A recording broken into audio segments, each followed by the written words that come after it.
ఒక గాజు గ్లాస్ లేదా స్టీల్ గ్లాస్‌ని తీసుకొని దానిపై ఒక కార్డ్ ఉంచండి. అంటే ఇక్కడ నేను ఒక యూనో కార్డ్ తీసుకుంటున్నా. ఆ కార్డ్ మధ్యలో ఒక నాణాన్ని పెట్టండి. ఇప్పుడు మీ వేలితో ఆ కార్డును బలంగా మీటండి. ఏమైంది? ఒక్కసారిగా కార్డ్ ఎగిరిపోతుంది. కానీ ఆ కాయిన్ మాత్రం గ్లాస్‌లోనే పడిపోతుంది. కార్డ్‌తో పాటు ఆ కాయిన్ ఎందుకు ఎగిరిపోలేదు?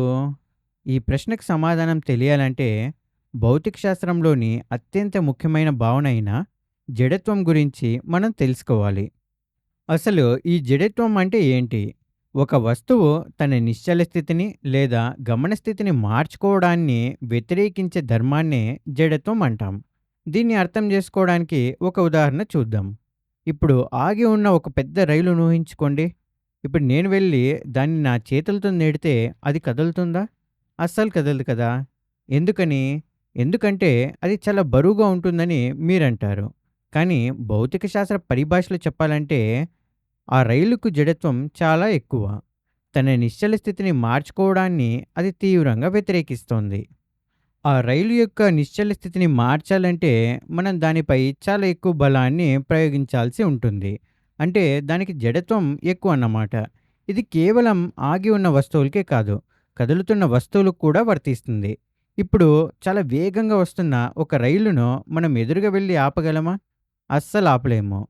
సరే, రైలు చాలా నెమ్మదిగా వస్తుందనుకుందాం. అప్పుడైనా మనం దాన్ని ఆపగలమా? అస్సలు లేదు గదా! ఎందుకు? ఎందుకంటే దానికున్న జడత్వం కారణంగా అది తన గమన స్థితిలో వచ్చే మార్పును వ్యతిరేకిస్తోంది కాబట్టి. దీన్ని బట్టి మనకర్థమవుతున్నది ఏంటంటే, జడత్వం అనేది ఒక వస్తువు తన నిశ్చల స్థితిలో గాని, లేదా గమన స్థితిలో గాని అలాగే కొనసాగించడానికి ప్రయత్నించే సహజ లక్షణం.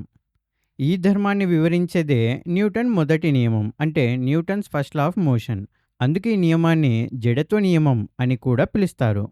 ఈ నియమం ప్రకారం ఒక వస్తువు నిశ్చల స్థితిలో ఉంటే అది ఎప్పటికీ నిశ్చల స్థితిలోనే ఉండడానికి ప్రయత్నిస్తుంది. అదే ఒక వస్తువు గమన స్థితిలో ఉంటే తన జడత్వం వల్ల ఎల్లప్పటికీ తన గమన స్థితినే కొనసాగించడానికి ప్రయత్నిస్తుంది. ఇప్పుడు మనం అదే ఉదాహరణగా ఒక సైకిల్ గురించి ఆలోచిద్దాం.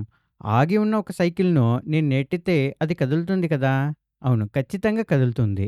అలాగే కదులుతున్న సైకిల్‌ను కూడా పట్టుకొని ఆపితే అది ఆగుతుంది కదా! అంటే ఇప్పుడు ఆ సైకిల్‌కు జడత్వం లేదా? ఖచ్చితంగా ఉంది. ఒక చిన్న చీమ వెళ్లి సైకిల్‌ని ఆపలేదు గదా! కాబట్టి సైకిల్‌కి కూడా జడత్వం ఉంటుంది. కానీ రైలు యొక్క జడత్వంతో పోలిస్తే సైకిల్ యొక్క జడత్వం చాలా చాలా తక్కువ. మార్పును వ్యతిరేకించే సామర్థ్యం రైలుకి ఎక్కువ ఉంది కాబట్టి దానికి జడత్వం ఎక్కువ అని అంటాం. మరి రైలుకి ఎక్కువ జడత్వం, సైకిల్‌కు తక్కువ జడత్వం ఎందుకుందో మీరు ఊహించగలరా? రైలుకు ద్రవ్యరాశి చాలా ఎక్కువ. సైకిల్‌కు ద్రవ్యరాశి చాలా తక్కువ. కాబట్టి జడత్వం అనేది నేరుగా ద్రవ్యరాశిపై ఆధారపడి ఉంటుందని మనం ఇక్కడ గమనించవచ్చు. ఎక్కువ ద్రవ్యరాశి ఉన్న వస్తువుకు ఎక్కువ జడత్వం ఉంటుంది. తక్కువ ద్రవ్యరాశి ఉన్న వస్తువుకు తక్కువ జడత్వం ఉంటుంది. తక్కువ ద్రవ్యరాశి ఉన్న వస్తువు యొక్క నిశ్చల స్థితి లేదా గమన స్థితిని మార్చడం మనకు చాలా తేలిక. ఈ జడత్వానికి సంబంధించిన ఒక చక్కటి ఉదాహరణను మనం మన దైనందిన జీవితంలో రోజు అనుభవిస్తూనే ఉంటాం. ఇప్పుడిక్కడ మీరు చూస్తే, మీరు బస్సులో ప్రయాణిస్తున్నప్పుడు ఈ అనుభవం మీకు ఎదురయ్యే ఉంటుంది. మీరు బస్సులో నిలబడి ఉన్నారనుకుందాం. ఆగి ఉన్న బస్సు ఒక్కసారిగా ముందుకు కదిలితే ఏమవుతుంది? మీరు వెంటనే వెనక్కి పడిపోతారు కదా! ఎవరో మిమ్మల్ని వెనక్కి నెట్టినట్లు ఒక బలాన్ని మీరు ఫీల్ అవుతారు. కానీ నిజానికక్కడ మిమ్మల్ని ఎవ్వరూ నెట్టరు. మరి మీరెందుకలా వెనక్కి పడిపోయినట్టు అనిపిస్తుంది? దానికి కారణం మీ శరీరంలోని జడత్వమే. అదెలా పనిచేస్తుందో ఇప్పుడు భౌతిక శాస్త్రపరంగా విశ్లేషిద్దాం. మీరు బస్సులో నిలబడి ఉన్నారు. బస్సు నిశ్చల స్థితిలో ఉంది. అంటే ఆగి ఉంది. బస్సు అకస్మాత్తుగా ముందుకు కదిలినప్పుడు బస్సుకు మరియు మీ పాదాలకు మధ్య ఉన్న ఘర్షణా బలం మీ పాదాలను ముందుకు లాగుతుంది. దీనివల్ల మీ పాదాలు త్వరణం పొంది బస్సుతో పాటు ముందుకు కదులుతాయి. కానీ మీ శరీరపు పైభాగంపై ఆ సమయంలో ఎలాంటి బలము పనిచేయడం లేదు. కాబట్టి జడత్వం వల్ల మీ శరీర పైభాగం ఎక్కడుందో కరెక్ట్‌గా అక్కడే ఉండడానికి ప్రయత్నిస్తుంది. దీని ఫలితంగా ఏం జరుగుతుందో ఇప్పుడు చూద్దాం. మీ శరీరపు కింది భాగం బలం వల్ల ముందుకు త్వరణం చెందుతుంది. కానీ పైభాగం మాత్రం తన నిశ్చల స్థితిని నిలుపుకోవడానికి ప్రయత్నిస్తుంది. అందుకే మిమ్మల్ని ఎవరో వెనక్కి నెట్టినట్లు మీకనిపిస్తుంది. మీరు వెనక్కి పడిపోతారు అదే సమయంలో. ఇక్కడ మనం గమనిస్తే మిమ్మల్ని ఎవ్వరు వెనక్కి నెట్టినట్లు అనిపించడం లేదు. ఘర్షణ బలం మీ కాళ్ళను ముందుకు లాగడం వల్లే పైభాగం వెనక్కి వాలినట్లు అనిపిస్తుంది. అదేవిధంగా వేగంగా వెళ్తున్న బస్సు సడన్ బ్రేక్ వేస్తే ఏమవుతుంది? అవును. మీరనుకున్నట్టుగానే ముందుకు పడిపోతారు. అలా ఎందుకు జరుగుతుందో ఇప్పుడు మీరు ఈ వీడియో పాజ్ చేసి ఒకసారి ఆలోచించండి. దీనికి కారణం కూడా జడత్వమే. అవును. ఇక్కడ ఏం జరుగుతుందంటే బస్సు గమన స్థితిలో ఉంది. బస్సుతో పాటు మీరు కూడా అదే వేగంతో గమన స్థితిలో ఉన్నారు. అకస్మాత్తుగా బస్సు బ్రేక్ వేయగానే బస్సు రుణత్వరణం చెంది ఆగిపోతుంది. బస్సు ఆగిపోగానే మీ పాదాలపై వెనుక వైపుకు పనిచేసే ఘర్షణా బలం వల్ల మీ కాళ్ళు వెంటనే ఆగిపోతాయి. కానీ మీ శరీర పైభాగంపై అప్పటికి ఎలాంటి బలం ప్రయోగించబడలేదు. దానికున్న జడత్వం కారణంగానే అదే వేగంతో ముందుకు వెళ్ళడానికి ప్రయత్నిస్తోంది. అందువల్లే కాళ్ళు ఆగిపోయినా పైభాగం ముందుకు కదలడం వల్ల మీరు ముందుకు పడిపోతారు. ఇక్కడ కూడా మిమ్మల్ని ఎవరూ ముందుకు నెట్టడం లేదు. బస్సుకు మరియు మీ కాలుకు మధ్య ఉన్న ఘర్షణా బలం ఆపడం వల్లే మీరు ముందుకు కదులుతున్నారు. జడత్వాన్ని అర్థం చేసుకోవడానికి ఇది కూడా ఒక అద్భుతమైన ఉదాహరణ.